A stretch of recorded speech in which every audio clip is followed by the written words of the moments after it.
Bonjour, je me présente. Moi, c'est Gabriel. Aujourd'hui, nous allons parler cinéma. Pourquoi ? Parce que c'est un secteur dynamique avec un palmarès d'excellence française reconnu dans le monde entier, aux multiples possibilités de recettes et dont la performance est décorrélée des marchés financiers. Mais surtout, quand on parle de revenus et de recettes, vous allez voir que finalement, les entrées salles représentent bien moins qu'on ne le pense pour les Sofica. Voyons plus en détail ce secteur souvent méconnu. Pour produire un film qui pourra engendrer des recettes, le producteur va chercher des financements auprès de tous les acteurs du secteur. D'abord, il y a des distributeurs qui versent des minima garantis en échange de mandats pour commercialiser les films en France et surtout à l'étranger. Dans certains cas, il y a aussi les chaînes télé et les plateformes de vidéo à la demande par abonnement, la SVOD, qui préachètent un droit de diffusion exclusif et participent ainsi directement au financement du film. Si ces diffuseurs ne préachètent pas, ils peuvent acheter après la sortie ou sur film fini. Et là, ce sont de vraies recettes d'exploitation pour les Sofica. Il existe aussi des financements publics, dont ceux accordés par le CNC ou les régions. Et les financements privés des Sofica qui permettent à des particuliers comme vous et moi d'investir dans la production d'un film. Investir en Sofica, c'est donc devenir acteur de l'économie cinématographique et audiovisuelle française. Et ces fameux distributeurs, que font-ils exactement ?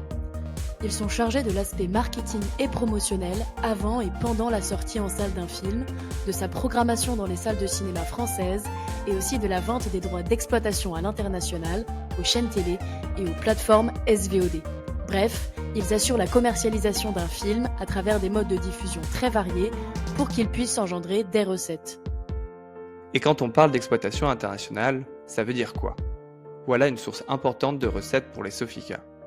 Les films français attirent de nombreux acheteurs internationaux qui les diffusent dans les salles de cinéma, les festivals, à la télévision ou encore sur les plateformes SVOD internationales. Les films français y sont en effet très demandés. En 2023, la France est ainsi la troisième nationalité la plus représentée sur les plateformes de SVOD, avec plus de 5000 films disponibles. Une autre source importante de recettes pour les Sofica sont les nombreux achats de films par les chaînes télé.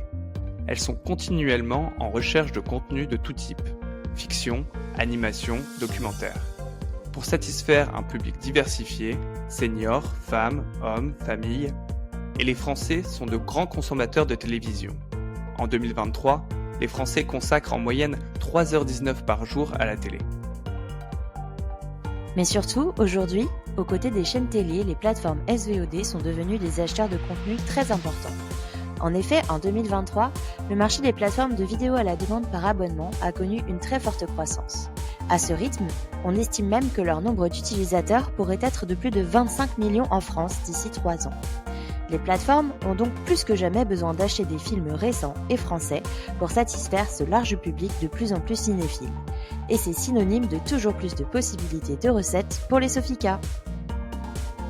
Et puis il ne faut pas oublier les autres modes d'exploitation d'un film qui rapportent aussi de l'argent, comme les circuits de vente DVD qui permettent d'obtenir un support physique de l'œuvre, ou encore les plateformes de vidéo à la demande à l'acte, la VOD, qui permettent, en payant pour chaque visionnage, de louer des contenus vidéo variés ou de les acheter définitivement.